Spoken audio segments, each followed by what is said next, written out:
Hit record. Okay.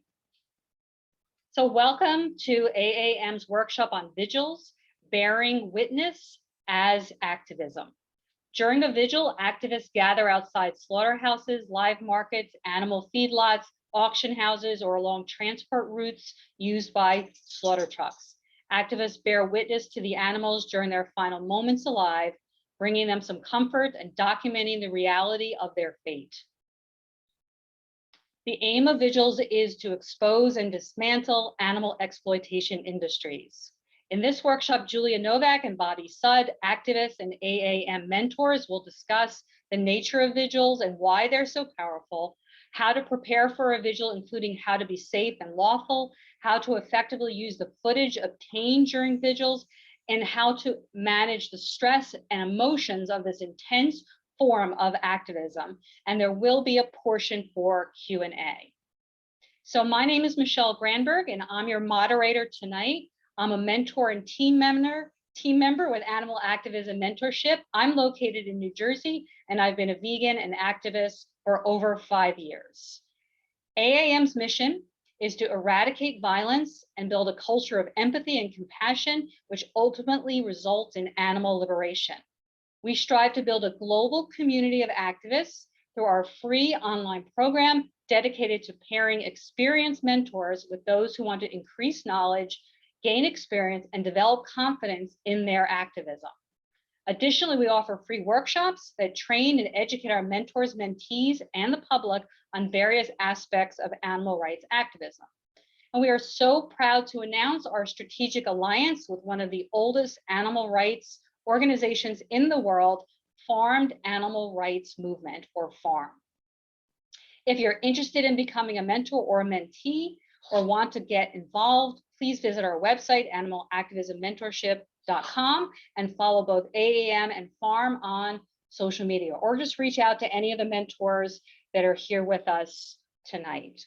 Okay, so with that, we're going to start our workshop, and I'm going to pass it over first up is Julia Novak. Take it away, Julia.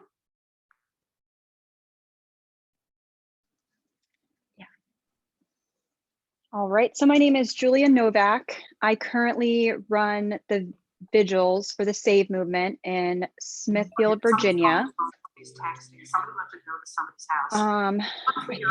Someone's audio is on. If they could please mute themselves. Michelle.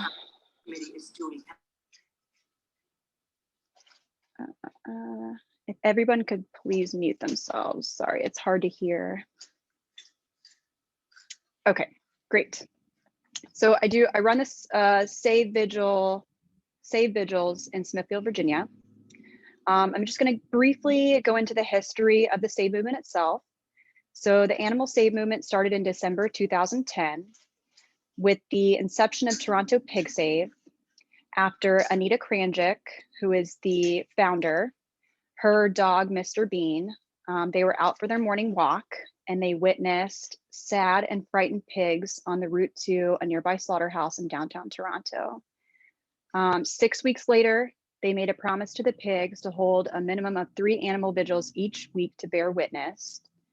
They used a love-based approach to community organizing, informed by Leo Tolstoy and Mahatma Gandhi. The aim was to hold an animal vigil at every single slaughterhouse. Through the power of communities and not looking away from the animal suffering, but coming close and trying to help as many as we can, all slaughterhouses, and build an eco-friendly vegan world.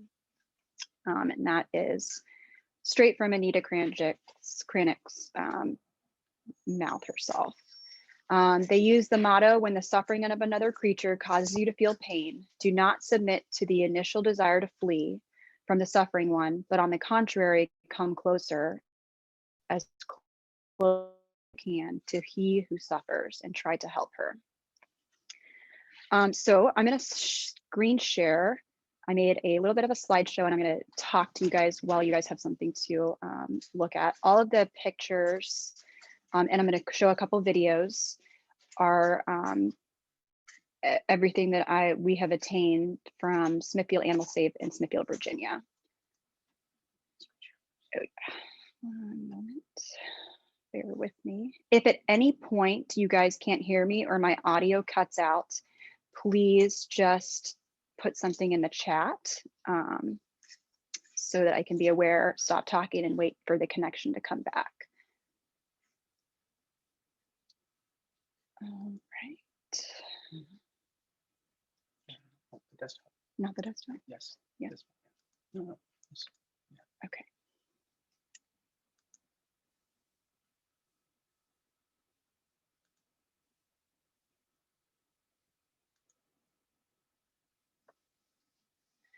All right. So I started Vigils in Smithfield, Virginia for the Save movement about 3 years ago. When I first started, I didn't really know what I was getting myself into. I went through a lot of trials and tribulations in bearing witness, getting footage, figuring out the laws.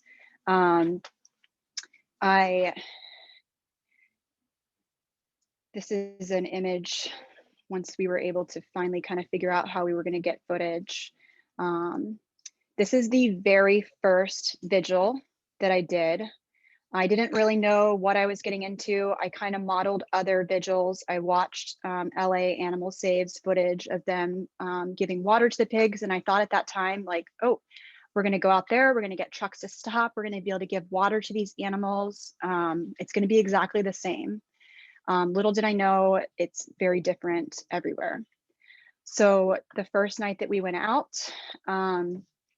we didn't know like where the best spot was, whether it was at the entrance of the slaughterhouse, whether we were going to be on the main road and get trucks to stop like at the stoplights. But we went out to the entrance and they weren't really prepared for us to be out there. My chapter had begun doing vigils years before, but had went cold for about like 3 years prior to me starting it up again. So I knew that I needed signs, I needed water, and that's really all I went out there with signs, water, lights, and we just waited. We waited until we saw trucks, and then we tried to like wave them down to stop to get water, and they didn't stop. Not only did they not stop, they had security come out and tell us we weren't allowed to be there, which is not true. But they told us a lot of things over the years that I later found out wasn't true. So what I want to emphasize is know your rights when you start a vigil or go to a vigil. Know your rights, know the law, know where you are allowed to be, know whether you need to have permits or not. Amazingly, our very first night, they got backed up. The trucks got backed up into the entrance of the slaughterhouse, and they started to park along the side of the street. Way down. They saw us, and so they purposely stopped like way down the street. So my son and I ran down to the truck that was stopped and asked if we could give water. He was very hesitant, he was scared, he was looking at security, but reluctantly the driver agreed to let us give water. So this was our very first time, and I thought, wow, this is how it's going to be. Little did I know this is not how it was going to be. It wasn't until months and months and months later that we got another truck to stop. And so every time that we went out there, we were holding signs. I'm running along with the side of the trucks as they're entering the slaughterhouse to try to get footage. Security is telling me like, we can't get near the trucks. We can't give them water. They had the police come out and tell us that giving water goes against the USDA code. They don't know what's in the water and we could be poisoning the animals. It's not safe. What I found out was that's not true either. So when I looked into my rights, I talked to lawyers with the Save movement, and I found out, go ahead, call their bluff, say, okay, then arrest me for giving water, because that's what Anita went through when she started, and they did. They arrested her, then they took her to court, and it was a two or so year long like.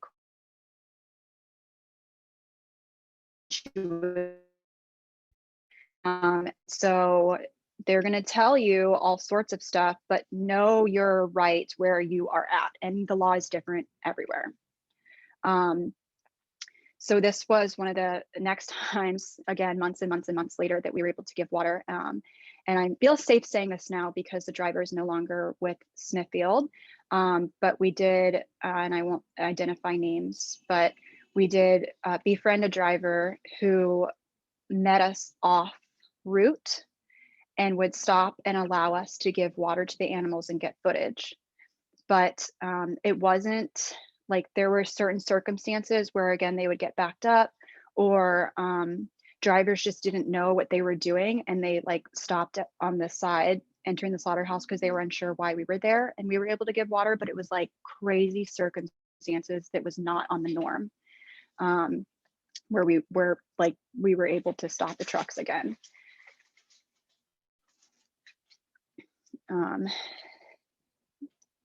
Again, this was off route where a generous driver stopped and let us give footage. And what we bared witness to was some of the most horrific, I can't even like go into a lot of it without crying, just because you'll see things and document things that you wouldn't even imagine in your worst nightmares. I chose not to put graphic pictures in here because I want everybody to feel good about this presentation and not feel like they have to go off, and I don't want to have to censor things. But you will see things during vigils that will haunt you forever. But I think it's really important, despite like the trauma that we go through from bearing witness, to be here for the animals, because without it, like these animals would never be seen. They would go straight from a factory farm onto these trucks in the middle of the night and then to the slaughterhouse, and no one would ever know about them. So I do think documenting is very important. This is a video that I'm going to play, but give me 1 sec because I have to stop screen share for 1 sec.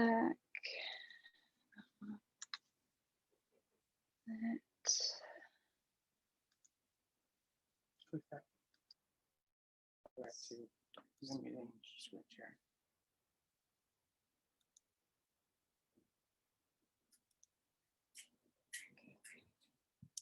This video that I'm about to play, we started to have to get clever. We had to do things like find trucks when they were driving to get footage. And so this is something that you can think about doing too, is finding trucks on their route and getting footage as well. So this is a video that we compiled of the footage that we got from following trucks.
Okay. Oops, sorry guys. All right.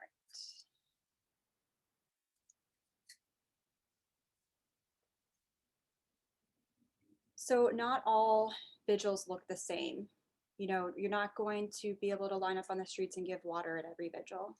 You're not going to be able to spend time with the trucks at every vigil. That's not how mine were. That was my expectation going into them, and that's not what it was. So I just want to emphasize that if you're thinking about starting a vigil, or if you're thinking about attending a vigil for the first time, you know, not all vigils look the same. We have been able to get footage, but we had to take different measures to do so. Every individual that we've met, try to document, share, you know, seen pigs in the extreme heat, extreme cold. We've seen pigs having heart attacks. Every one of them seemed to have a different personality, you know, no different than our dogs and cats at home.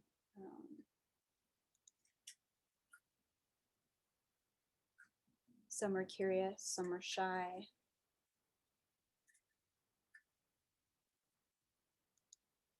But the power of bearing witness turned so I'm a 15-year animal rights activist, vegan and active for animals for 15 years. But 3 years ago when I started Vigils, it took my activism somewhere that I never thought it could go.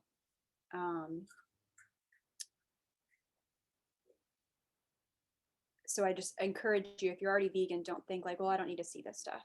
I don't need to do this, because where it takes you, it propels your activism 1000% if you're already vegan.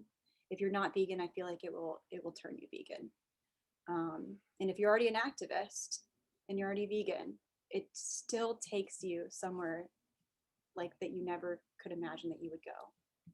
Being with these animals, being, you know, with their experiences, is profound. Let's see, the next video I'm going to show. So these aren't connected. No. Okay. I just want to see.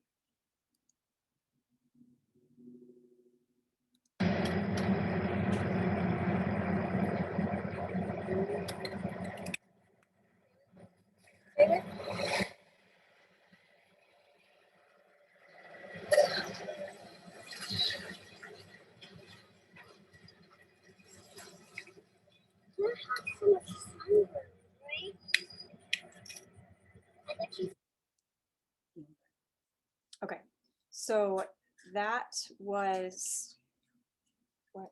I can't see your screen. I'm not screen sharing. You are.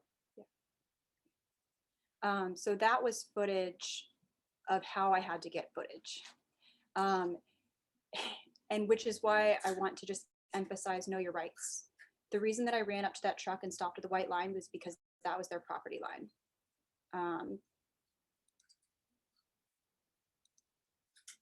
I recommend that everyone who is thinking about starting a vigil get some sort of app that shows you where the property lines are.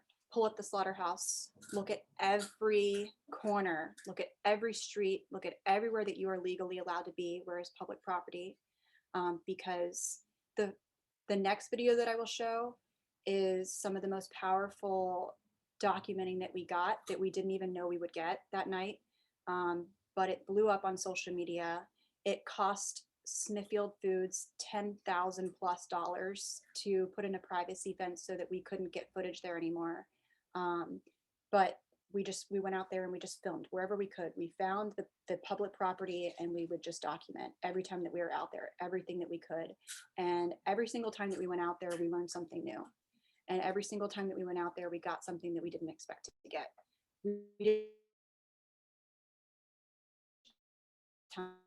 But we got footage nonetheless, and it was helpful. All right, so this video is the one I'm talking about. We had no idea that we would get this. And it's subtitled, so it tells you what's going on.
So that movie went viral. The Save movement shared it. A lot of other organizations shared it. It caused a huge like message and call storm to Smithfield Foods, which again, they put up a $10,000 plus privacy fence around every area that we were able to film that. Well, we weren't able to save any animals directly from that. I do feel like that footage that we got that night that we didn't know we would get made a huge impact for Smithfield Foods. And so just a couple months ago, Smithfield in Smithfield, Virginia, the slaughterhouse that we were bearing witness at, they shut down. And I do feel like the impact that we made out there did have something to do with that. I don't think that it had everything to do with that, but I do think that it had something to do with that. And so just never underestimate the power that you have of being out there bearing witness, and you never know what you might get. So just being there, you can make great changes. Even though you can't get those animals off the truck, you can help them in a way. And help people to see what goes on behind the scenes. Here in this slide is actually here in LA, in California, bearing witness for chickens at Mal Foods. And again, just the indescribable animals and bring to light what these animals. this vigil is different because we're able to get up close to these animals. We're able to have, 30 plus minutes with each truck, provide them a little bit of comfort, get document footage, and sometimes we're even able to rescue animals. So this was actually last night. This is my son Weswin's first chicken vigil, although he's been doing pig vigils with me for 3+ years. This was his first experience bearing witness for chickens, and it was very profound. And we were able to rescue 2 who are now at their forever home. So it's really great. Sometimes, like you're not able to rescue animals at all vigils, but sometimes you are. So that is my experience and my advice, and I'll be available for a Q&A after, but I'm going to pass it on to Bobby Sud now. Thank you so much, Julia. That was really powerful. And yeah, folks are putting some questions in the chat, and we'll hold the questions until after Bobby's presentation. So next up is Bobby Sud. Hi, everybody. Trying to see if I can get these AirPods to work. If not, then no big deal.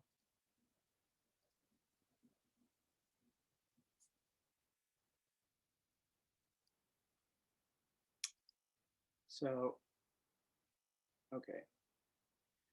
So my name is Bobby Sud. I'm a mentor with Animal Activism Mentorship and organizer for LA Animal Save. I've been organizing and bearing witness with LA Animal Save for a little over 5 years. And we have a different situation here in LA than most vigils. We have large crowds. The largest crowd we've had is a little over 400 people. We bear witness in Vernon. The city of Vernon is just outside of downtown LA at Farmer John's Slaughterhouse. And the Vernon Police Department for the last 4 years have been on our side and make sure every truck stops for 2 minutes so that we have 2 minutes with every single truck, which is anywhere between 15 and 37 trucks. 37 is the most we've ever seen. They slaughter 10,000 pigs at Farmer John's Slaughterhouse every day. And like I said, we have a very special situation, and that came about with respectful interaction with the Vernon Police Department, who first showed up to see what we were doing. And they saw that we were not breaking the law, and we approached them with a love-based approach, the same way we approach our vigils. We said, we understand that you're police and that you're here to enforce the law, but we don't believe we're breaking any laws. If we are, please let us know. We became very good friends with many of the police. 3 of them have gone vegan. 2 are still vegan. And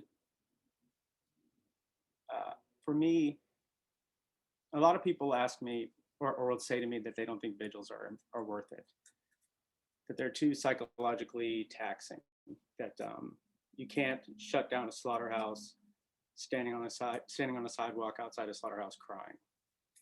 And my response is always to them is, yeah, you're probably right.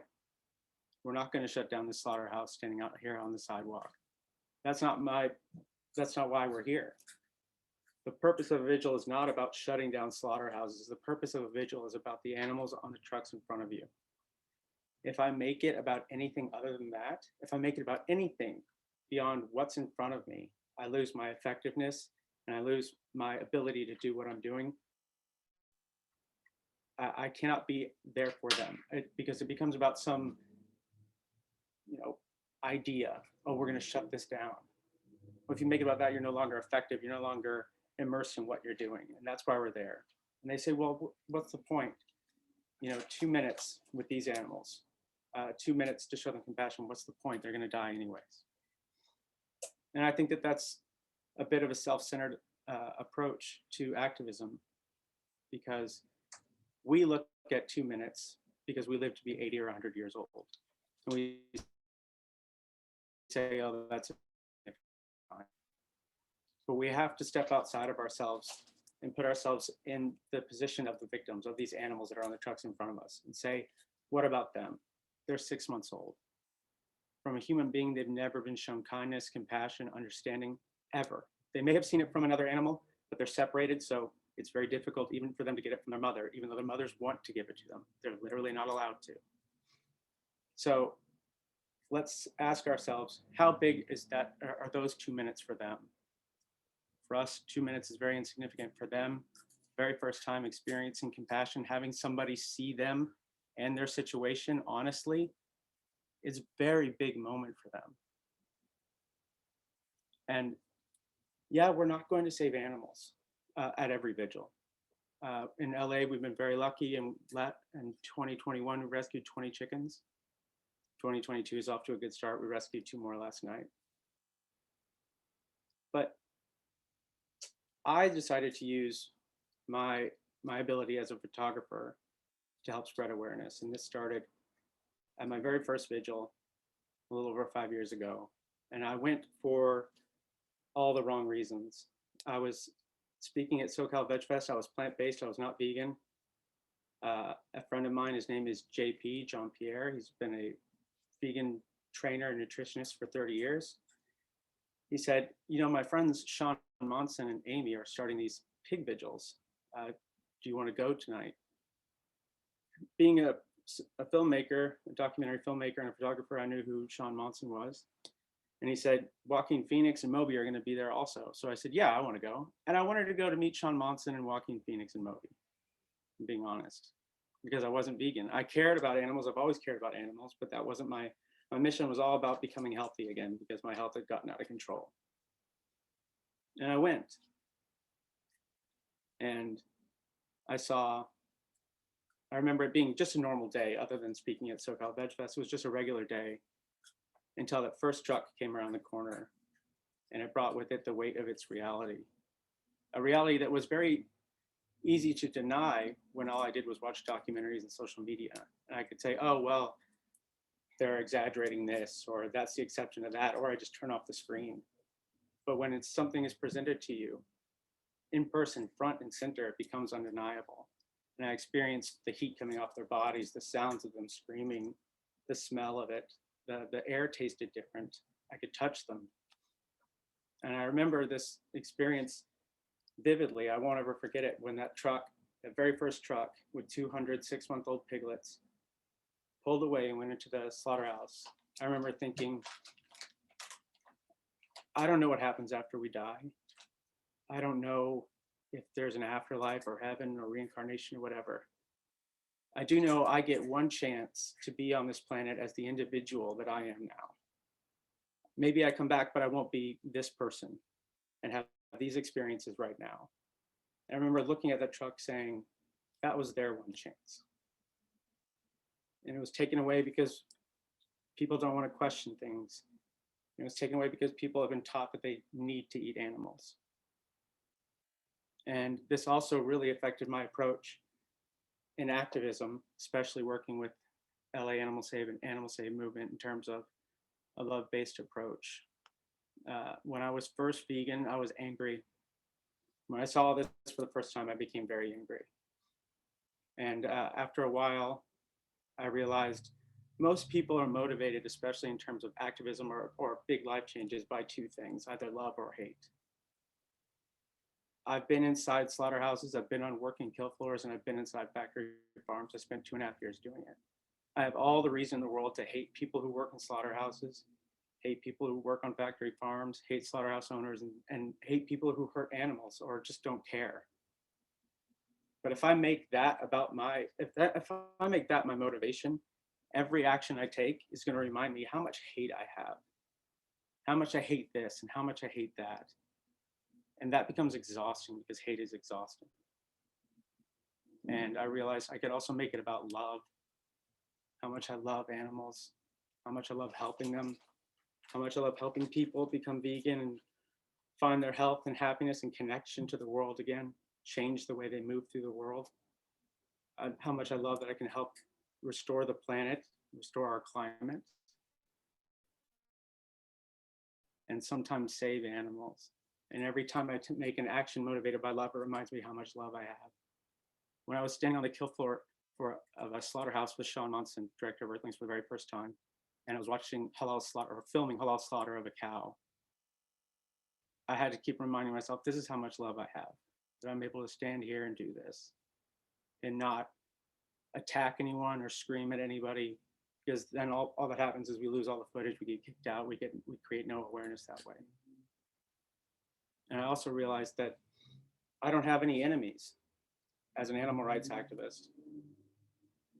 No slaughterhouse worker is my enemy, no slaughterhouse owner or farmer is my enemy. Because if I look at it that way, all they become is my loyal adversary. I'm not going to kill anybody. I'm not going to make them disappear. They're there. So I can either approach them as somebody I want to be vegan and on my side one day, or somebody I choose to hate.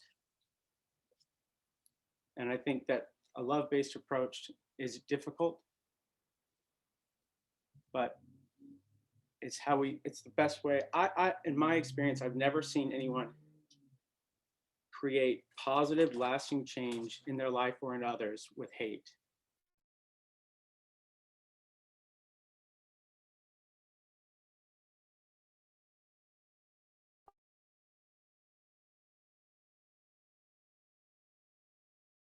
I don't be creating lasting change with hate, which is why I choose to use a love-based approach.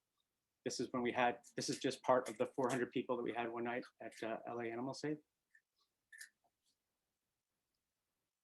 And then we have chicken vigils, and I've been very, very fortunate to be the organizer for chicken vigils for over 3 years, and we've rescued over 60 chickens. And that is a very profound experience when you rescue an animal, because they are right there. They are right in front of the slaughterhouse. They're going to either arrive dead or they're going to die soon, very, very soon.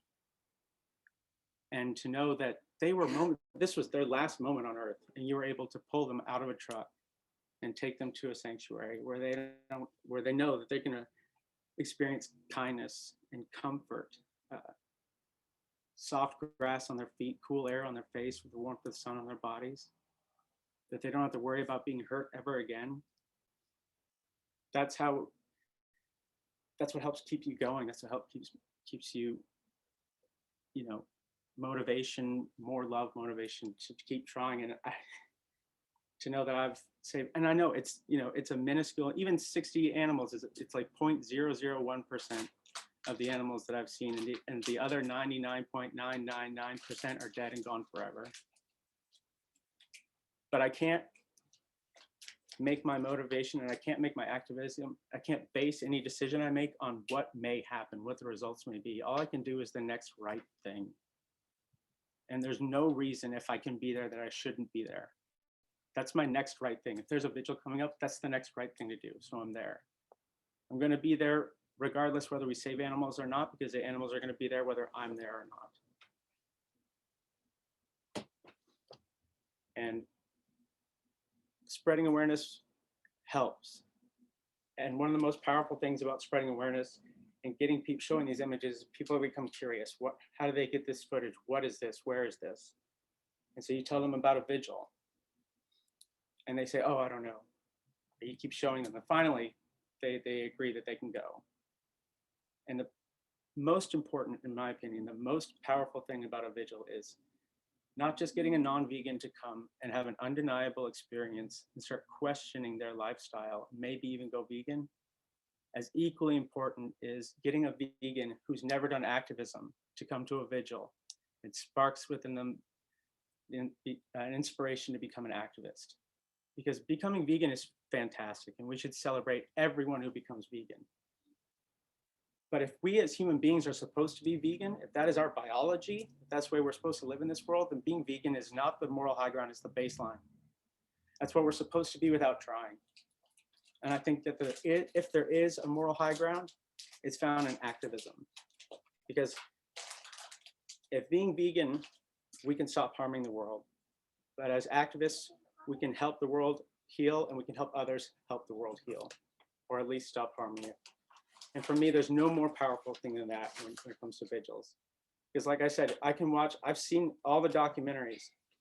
I had seen Earthlings before I met Sean Monson, or everyone. I could constantly tell, I could deny certain things because that event that I saw was separated from myself with a great amount of distance and time. It happened a long time ago and it happened far away. And everything I was seeing, though it happened, for me, that experience isn't real because I'm watching it on a screen. But then I went to that vigil because my friend John Pierre asked me to go. And I may have gone for all the wrong reasons. And people still come to vigils today for all the wrong reasons. People still come to meet Sean Monson or Joaquin Phoenix or Moby. And I don't care. I don't care if you come to LA Animal Save Vigil just to meet Joaquin Phoenix, because you're there. And you're going to have the experience whether you're there to meet Joaquin or to give pigs water.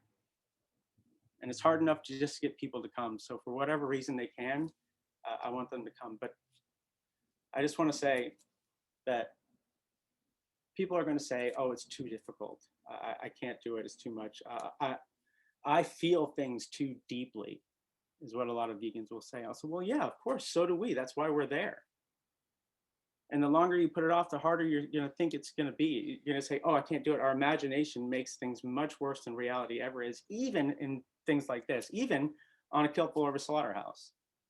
Our imaginations are trying to protect us psychologically. Our egos are trying to protect us, so they're going to make things seem worse than they are, even something really horrible. But I promise you, you're stronger than you think you are. I've never seen anyone go to a vigil and regret it. So that's my presentation. Oh, okay. So I'll just stop sharing it. I'll just talk to you guys. So I want to talk about, we're going to talk about activism fatigue. So you can talk to it if you want. For me, I think the greatest, and I spoke about this earlier, the greatest way to avoid burnout is with a love-based approach. Again, if I go out there because I hate things, and then I'm just out there fighting, and it's exhausting. But if I go with a love-based approach, I have someone or something to fight for, and that's empowering, and that keeps me going. I think that people get burned out because they have to. And I'm not saying you're not going to be angry, and I'm not saying you're not going to see things that you don't hate. You are. I get triggered all the time, and I want to react with anger all the time. But I give myself a moment. I allow myself a moment's pause to dig out a little wisdom. I allow myself to dig a little deeper and say, okay, what is the best response here? I do not react on my initial emotional response, because I cannot remember in my lifetime where I reacted with hate and anger and afterwards said, well, that couldn't have gone any better. That has never happened. And so again, I don't see enemies. I see people I want on my side one day. And even if they do something really, really bad, or they say something really, really hurtful, I don't know this person. So it's not personal. That's them. That's about them reacting on how they feel or something they don't want to feel. So they double down and just deflect it with some really mean response. And I had to just realize, okay, that's about them. It's not about me. I wasn't vegan once. I wasn't vegan for 30 years. And when I wasn't vegan, I was certain I was right. I was as certain as I am now. And I just have to remember, this is who I'm talking to. They don't hate me. They just, this approach is contradicting and challenging their entire identity. And I know, because I experienced that too. My brother was vegan for 3 years before I was, and I saw how much it was helping him.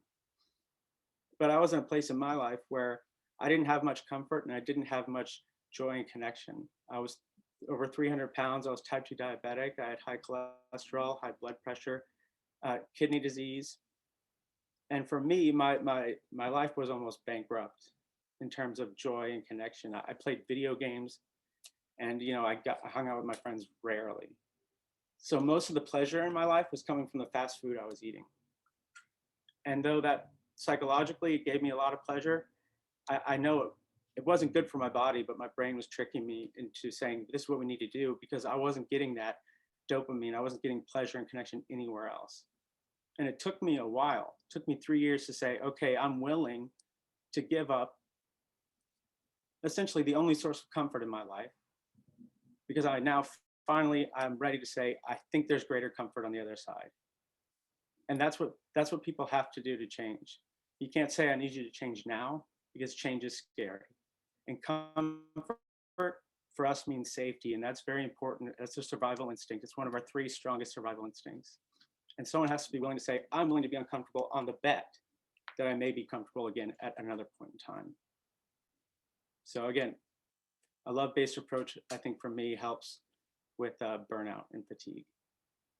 And just another, that's very perfectly said, another avenue too, because despite the anger, there's sadness.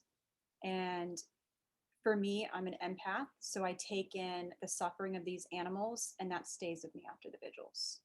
And that can take you to a very dark place. The coping mechanisms for not getting burnout from that, for me, is balance. Balance with healthy activities, whether that be hiking, hanging out with friends, doing something positive, doing some artwork, listening to music. But one of the most important things for me is having a network of people who get it, they understand. I can talk to them about this, I can get it out. And then almost as equally as important is allowing myself to feel the pain, allowing myself to cry, to mourn the loss of these animals, to, mourn the excruciating pain of not being able to rescue these animals, to not forget them, to do something to honor them, whether that be photo activism or, making a video, even if I'm not sharing this stuff, even if I'm just keeping it for me to honor them, that's important. Right now, I'm mourning the loss of the animals from yesterday. I mean, I've cried maybe 100 times in the past day.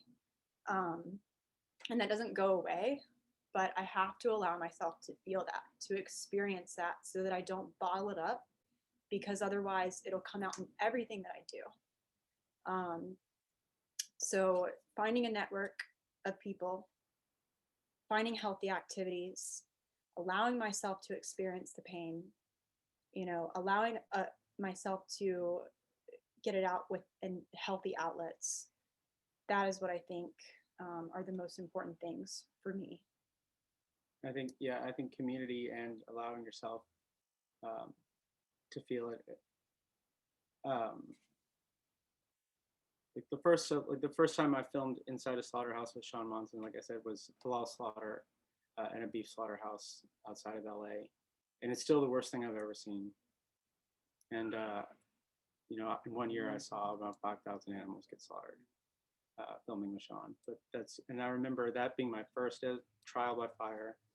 And afterwards, I handed him the memory cards from my camera, and I said, "Here, don't call me again for like a month." And I just holed up in my apartment because it was like too much for me. And that's the worst thing I could have done. What I should have done was called Sean and said, "Hey man, I'm having a really hard time with this. Can I come over and talk to you? Can we just watch a movie? Can we do something?" I needed to be with somebody who's experienced what I was experiencing. I needed to connect with someone who will allow me just to be there and realize that feeling something doesn't mean I'm broken. It means I'm not. And yeah, we live in a society that wants to medicate emotion, and emotion is not something that needs to be medicated. It's a signal to us that something is out of sync, or that we've experienced something that's difficult. And a lot of the times our emotions are a perfectly reasonable reaction to the world that we're living in and the lifestyle that we're living.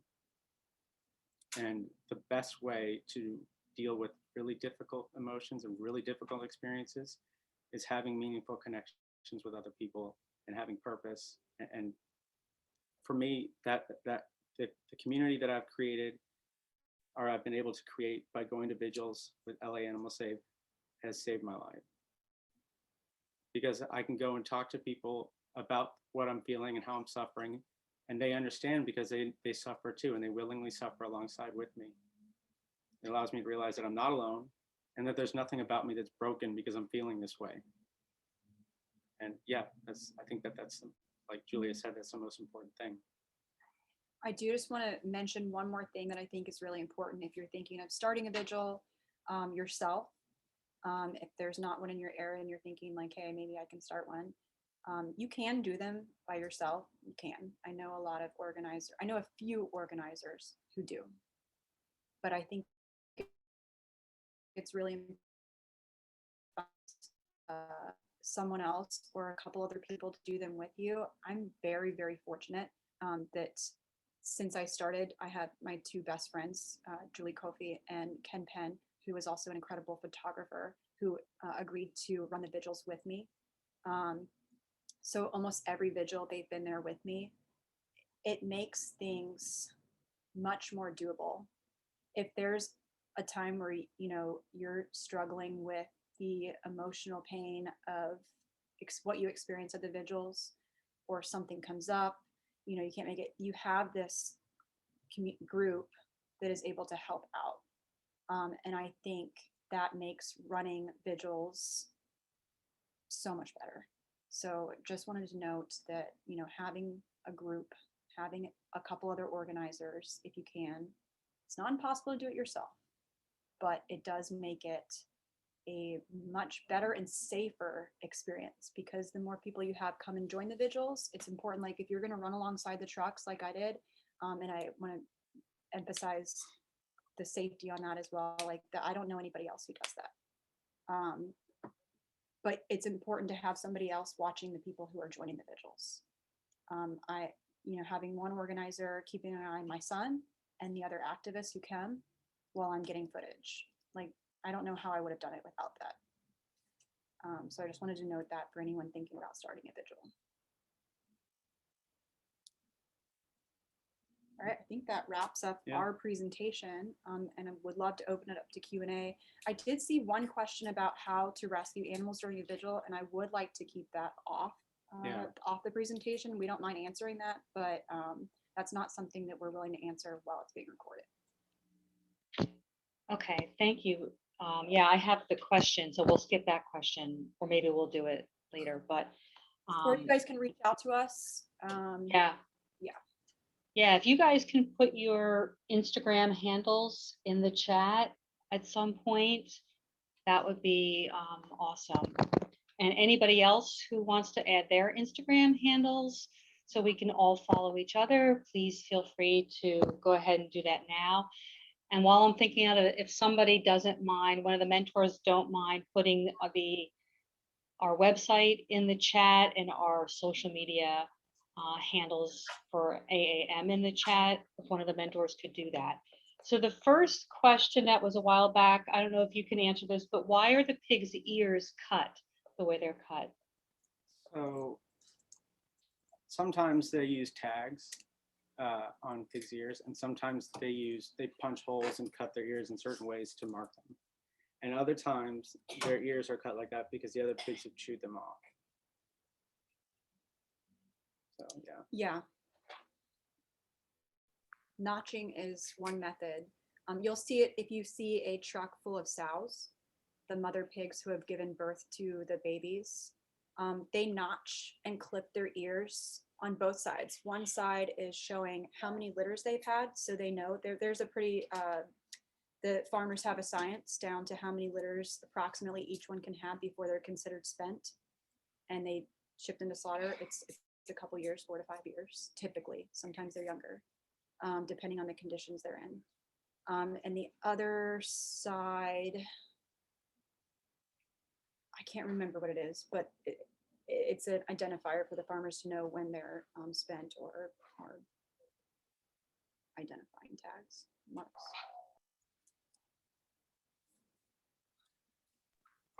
Okay, great. Sorry, my dogs are barking. Another question was, is there any way to determine how long a pig can be transported legally, or are there legal limits for how long an animal, a pig or any animal, can remain in the trucks? Yeah, pigs are usually transported anywhere from 24 to 48 hours. And pigs don't get, I don't know if any animal, I think cows, if they're transported, the cow can't be on a truck for more than 24 hours without being allowed to graze. I don't think anyone's actually regulating this, but a pig will be on a truck anywhere from 24 to 48 hours without food or water, because they're killed immediately when they get there. Chickens, the chickens at the vigil here in LA, they come from Fresno, that's 4 hours.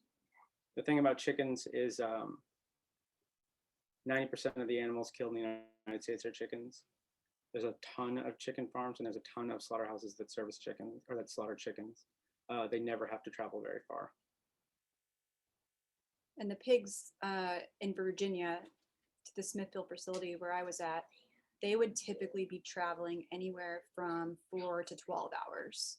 So not as long, but we did see trucks that were coming all the way from the West Coast at points. So it just depends, but the legality of how long they're supposed to travel before given rest, which means they could pull over at a truck stop and give them rest as long as they're not moving, is 24 to 48 hours. 72 is like, we've seen animals come 72 hours before. We've seen trucks from Maine in LA. If you want to know where the truck is from, the front license plate is where the truck is from, the back license plate is where the pigs are from. And we've seen back license plates from Maine before. So I don't know if that the that part, the container part of the truck was swapped at, you know, a stop somewhere or something, or if it actually came from Maine. But most of the trucks, most of the pigs we have here come from Utah, Arizona, Idaho, Iowa, Nevada, places like that.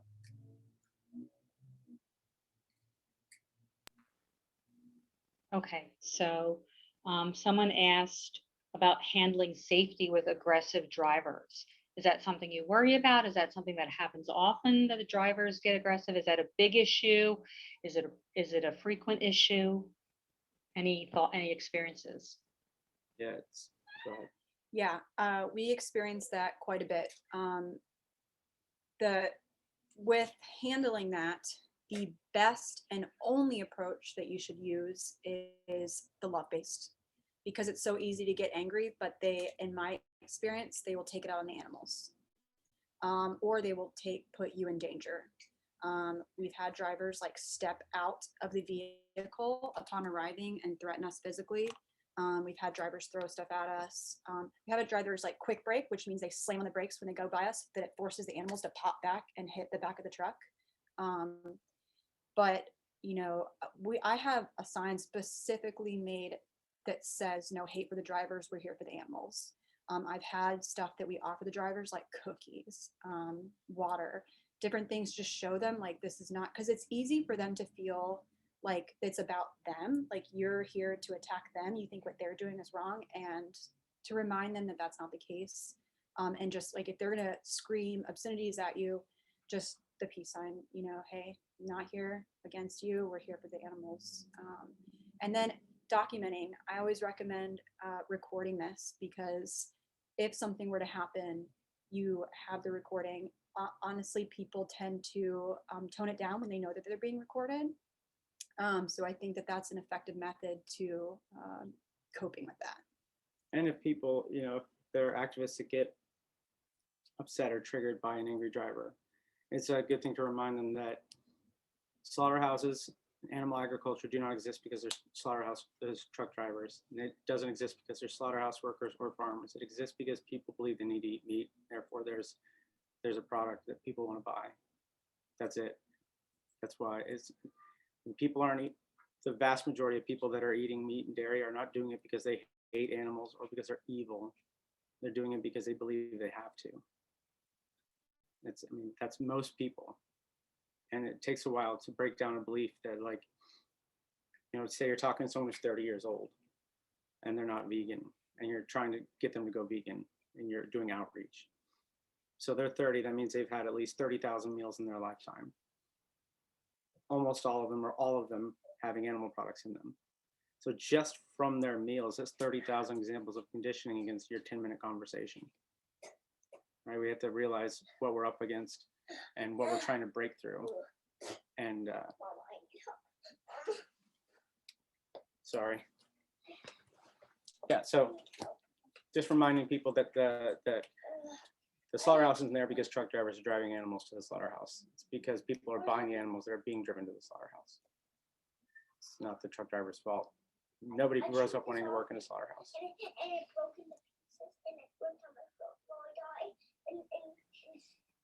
Great, thank you so much. There was a question about how are these slaughterhouses allowed to violate EPA standards and continue to pollute the air and water?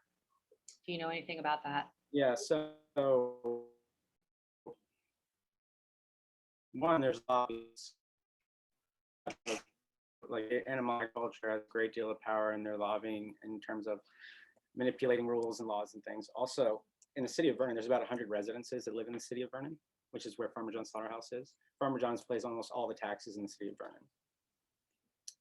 So they have a lot of power in terms of what they can do, what they can get away with. Here's an example of how they can manipulate laws and even court findings. A few years ago, there was a lawsuit against Smithfield Slaughterhouse in Tar Heel. And it was the first time that a group of people sued a slaughterhouse for polluting the air and causing them to get sick, polluting the air by spraying feces into the air. That's how they get rid of the feces. And they won. First time in history that's ever happened. And they were awarded something like $50 million. There were 10 people that have been $5 million each. They're very poor, so that would have given them money to sell it and move and find a new place. However, just a year before that, the conglomerate that owns Smithfield is called Murphy Brown, and they were able to pass a law that put a cap on any amount of money that is awarded to someone if they win a lawsuit against a slaughterhouse. So that number went from $50 million to like maybe a few million dollars. Then they were able to say, well, we're just processing the animals that are causing the waste. They don't belong to us. That's the farmer's problem. We got it from them. So the money awarded to those people had to be paid out by the farmers, not Smithfield Slaughterhouse. That's just one way that happens.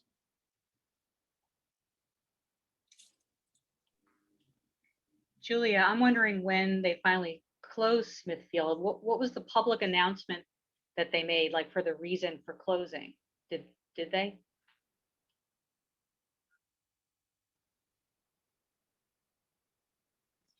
They didn't make a public announcement for the reason that they were closing. I had to do some investigative work into finding out why that was. I will never know the true reason because Smithfield will probably never say. However, through the investigative work that I did, I found out two main things that I talked to people on the inside. These are the two main reasons that I think that they close. These are just my investigative guesses.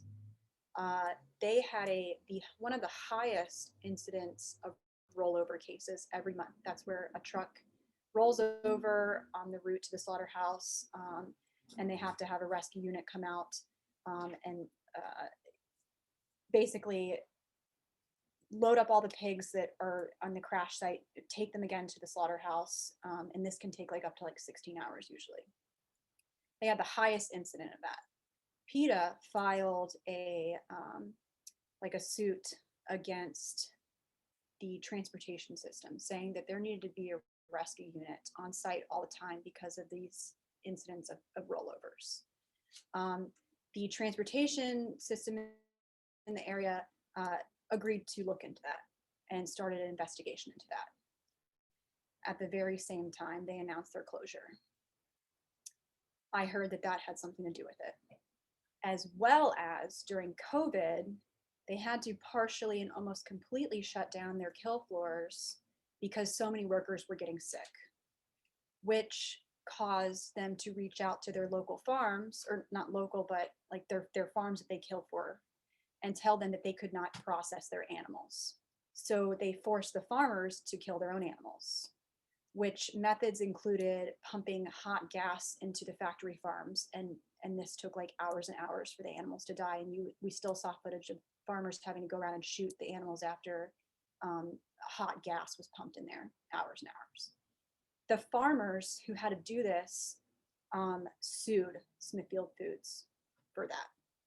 So they had these big lawsuits as well as an investigation into the rollover incidents happening. Their closure happened right around that time. I think that those were the two main reasons, but we'll never know. Yeah, very good.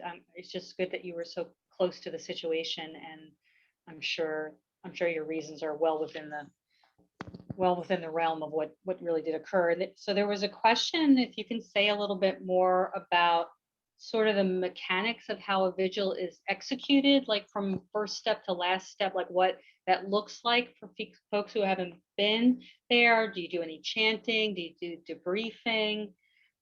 Anything else that you can say about that? Did you hear the whole question? You're talking about like the mechanics of running a vigil? I'm sorry, part of that cut out. Oh, okay. Yeah, that's what I was asking. Someone was asking about the mechanics, how it's executed, how it looks from the time you arrive to the time you leave. What's it, a little bit more about what it's like. And I guess we'll each speak to that because each chapter for the SAVE movement is autonomous and unique. So each organizer can kind of decide what that's going to look like based on where they're at and what they're able to do. For me, when we got there, everyone would line up on the street entering the slaughterhouse with a sign for cars passing by, showing like why we were there. We had pictures of the pigs on the truck that we had printed out on signs, like huge signs, so people could get a glimpse into the trucks from our posters. Other signs would say like, you know, you don't need to kill to survive. Who are like, when you buy, I die, that kind of stuff. Because for us at our vigils, we weren't able to stop the trucks and give water and show like compassion directly to those animals. So I would debrief anybody new that was there right off the bat, letting them know where the property lines were, where everybody needed to stand to be safe and lawful. If a truck were to stop, not to climb on the trucks, not to shine lights in the animals' eyes. We would just go through a safety debriefing and then proceed to pretty much stand there and just wait for the trucks, and then I would get footage, and anybody else who wanted to get footage would go behind me. That was our, like what it looked like for our vigils. But again, I've seen other vigils where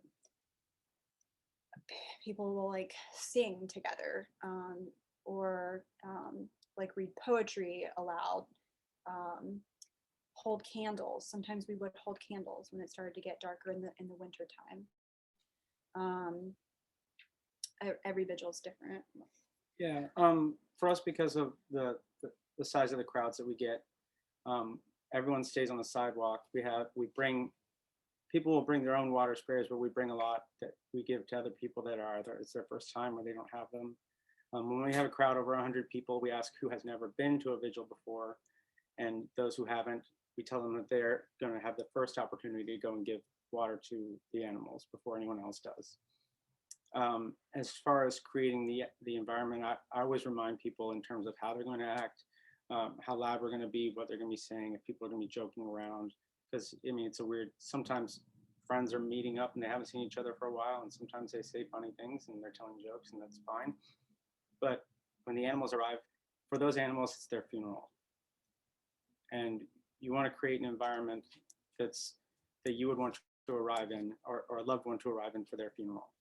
Do you want people laughing and joking? Do you want people yelling and screaming? No, you want to create an energy and an environment for them in their very last moments on this planet. And it's really just about respect and understanding what they're going through. And you know, if you want to laugh and joke in between trucks, if you want to talk to your friends and have like a lighthearted conversation, that's fine. But when the trucks arrive, just remember why we're there and the environment, the energy we're creating for them.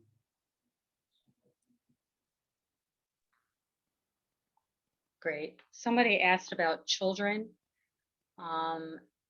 bringing children to a vigil, why it's important, why it's good, why it's bad, or any tips or thoughts on if someone wants to bring their child, what age, anything around that. I know Julia, you can speak to that, of course.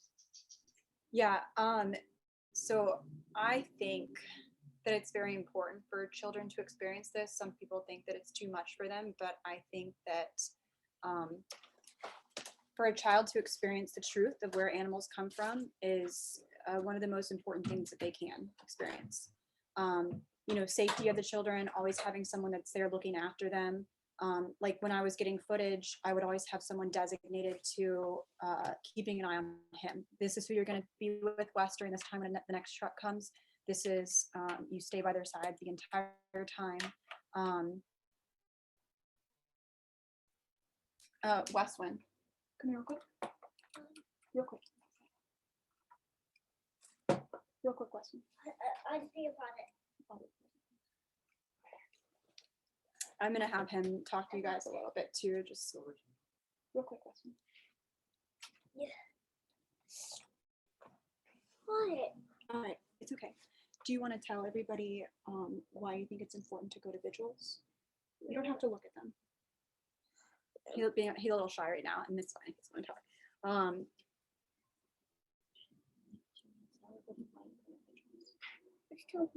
Okay. It's okay. All right. So, you know, he's been with me to almost every single vigil for the last 3 years. And I thought, you know, there is one thing about a child to be vegan, but to understand why he's vegan, to truly understand the mechanics of, you know, what happens in animal agriculture, has made the biggest difference for him growing up and being vegan and being able to talk to people. Because once he started going to school, you know, the questions began from students, from teachers, and truly understanding what happens to animals and why he's vegan is the most profound and important thing for a child growing up, I think. So as long as there's safety and someone designated to keep an eye on the child the whole time, I think that it is one of the best things a child can experience. I think it's also important what the vigil is like. People have asked me if they think that children should go inside slaughterhouses. Absolutely not. Remember, children have a still developing frontal lobe, which regulates reason and logic. So children are going to see things that they cannot reasonably and logically understand. And you want to make sure that if they're seeing something, it's not so horrific and they can't understand it. That's a very damaging experience for a child like that. Vigils are usually something that they can attend. Usually you're just seeing animals on the trucks. Some vigils, I know we have a vigil in Chino where we see some pretty terrible things. I don't know if a child should come to that one or not. But it really just depends on, one, how old the child is and what the experience of the vigil is going to be.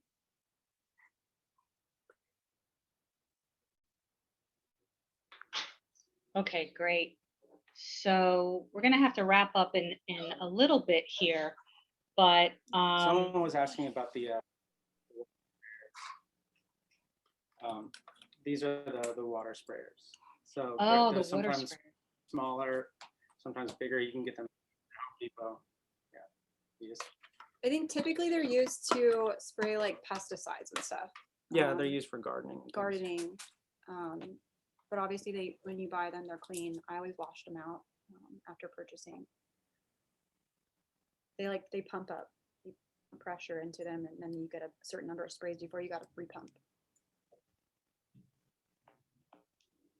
Gotcha. So do you guys have any sort of final words that you want to, as we start to wrap up, that you want to, sorry about my dog, that we want to leave people with to inspire them? Because we really, of course, want to inspire people to go to vigils and to bear witness and keep the animals front and center.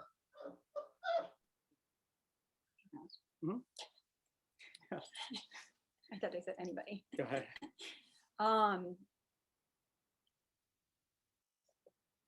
Yeah, I mean, again, like Bobby said before, and I just want to emphasize on it, no matter what your mind portrays it's going to be like, it's probably always going to seem like it's going to be worse than it actually is. I've never personally had anybody come to a vigil and not be able to handle being there, unless they had like an underlying mental condition, which did happen once, but I don't believe it was because of what was going on at the vigil. I just think they had underlying issues. But, you know, being there for the animals, even if you can only go to one time, I highly recommend it, because experiencing firsthand what those animals go through will take you to a place in your journey, whether you're vegan, whether you're not yet vegan, whether you're already an activist, it's going to propel you to a place that, you know, you probably would not be able to get there without this experience. So I highly recommend at least attending a vigil once. Yeah, and I'll just speak on that actually. That place that you get to by going to a vigil is going from a place of knowing of something to knowing it. You know, I can watch every war movie ever made. I can watch every Holocaust movie ever made. I don't know what war is like, and I don't know what the Holocaust is like. I only know of them. I didn't know what animal agriculture was like. I knew of it until I went and experienced it firsthand. Now I know it. And that sparks something in you that, for example, we all know that things in Syria are pretty horrible, especially for women and children, right? We know of it. We've seen it. We've seen videos of it. But what do you think you'd be doing right now if you were there and you saw it? That's the difference. That's what going to a vigil does. So that's what I emphasize for people. I know you know of it. People say, well, I'm already vegan. I already know all about that stuff. I know you know of it. I know you know about it, but do you want to know it?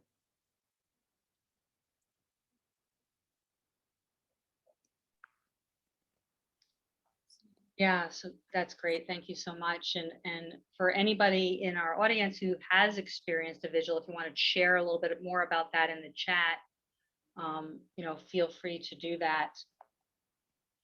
I just want to cut in and say one more thing. Go ahead. Just this is, I'm sorry if I like massacre your name, but Urbel, I see you, I miss you, and I completely feel what you're going through. I 100%. I just want to know to see you.